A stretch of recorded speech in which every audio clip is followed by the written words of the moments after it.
కేంద్ర హోంశాఖ మంత్రి అమిత్ షా తెలంగాణ పర్యటనలో మార్పులు జరిగాయి. ఈ నెల 25న ఆయన పర్యటన ఖరారు కాగా తొలుత జహీరాబాద్లో పర్యటిస్తారని పార్టీ వర్గాలు చెప్పారు.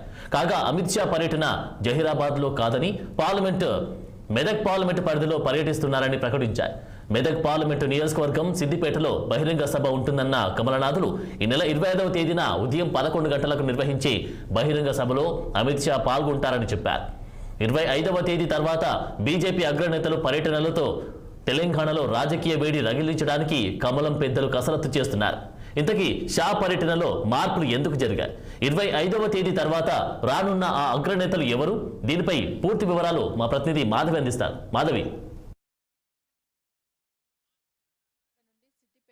అమిత్ షా టూర్ని మార్చడం జరిగింది. అలాగే ఇప్పుడు భారతీయ జనతా పార్టీ ఏదైతే ఈ పార్లమెంట్ ఎన్నికల సందర్భంగా ఉధృత ప్రచారానికి అయితే సిద్ధంగా ఉంది. అందులో భాగంగానే అమిత్ షా ఈ నెల 25వ తేదీ ఈ మెదక్ పార్లమెంట్లోని సిద్దిపేటకి భారీ బహిరంగ సభకు హాజరు కానున్నారు. ఇక్కడ నుంచి చూసుకున్నట్లయితే 25వ తేదీ తర్వాత నుండి అంటే నామినేషన్స్ ఉన్న సందర్భంగా 25వ తేదీ నుంచి వీళ్ళు భారీ బహిరంగ సభలు ఏర్పాటు చేస్తున్నారు.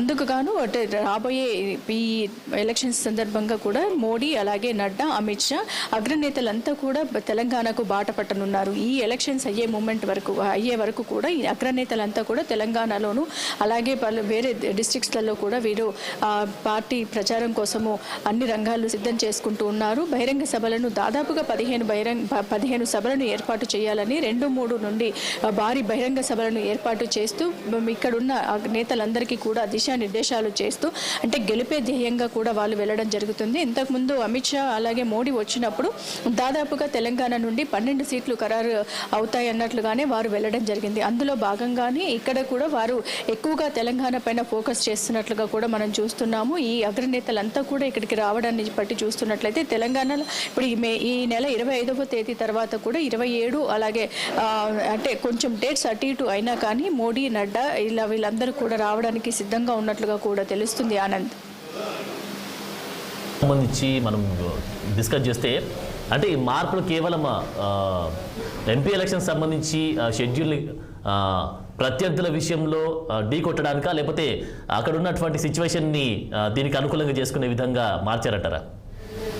సో మెదక్ నుండి మనకు చూసుకున్నట్లయితే రఘునందన్ రావు అక్కడ అభ్యర్థిగా ఉన్నారు. ఆ అభ్యర్థికి సపోర్ట్గా అంటే అన్ని నేతలందరికీ కూడా ఏ అభ్యర్థి అయితే ఇక్కడ పోటీ చేస్తున్నారో 17 మంది అభ్యర్థులకు సమతులంగా వాళ్ళు పార్టీ నుంచి వాళ్ళు మద్దతు పలికేటట్లుగా కూడా అందరికీ కూడా వారు సపోర్ట్ చేస్తున్నట్లుగా ఉండాలి అనే ముఖ్య ఉద్దేశంతోనే ఈ అంటే 22, 23 అనుకున్న అమిత్ షా పర్యటన నామినేషన్స్ సందర్భంగా 25వ తేదీ ముగియనున్న సందర్భంగా కూడా 25కి వాళ్ళు పోస్ట్ పోన్ చేసుకోవడం జరిగింది. 25 నుంచి కంటిన్యూషన్గా ఈ అగ్రనేతలందరూ కూడా రాబోతున్నారు. అలాగే ప్రతి ఒక్క అభ్యర్థికి కూడా వాళ్ళు సపోర్ట్ చేయడానికి సిద్ధంగా ఉన్నట్లుగా తెలుస్తుంది. అంటే వారి రాకతో కూడా ఇంకా ఈ కమలం పార్టీలో ఒక కొత్త ఉత్సాహాన్ని నింపడంతో పాటు పార్టీకి కొన్ని ఓట్ల పర్సంటేజ్ను కూడా పెంచుకునే ఉద్దేశంతో అగ్రనేతలంతా కూడా ఇటువైపు మొగ్గు చూపుతున్నట్లుగా తెలుస్తుంది. ఆనంద్.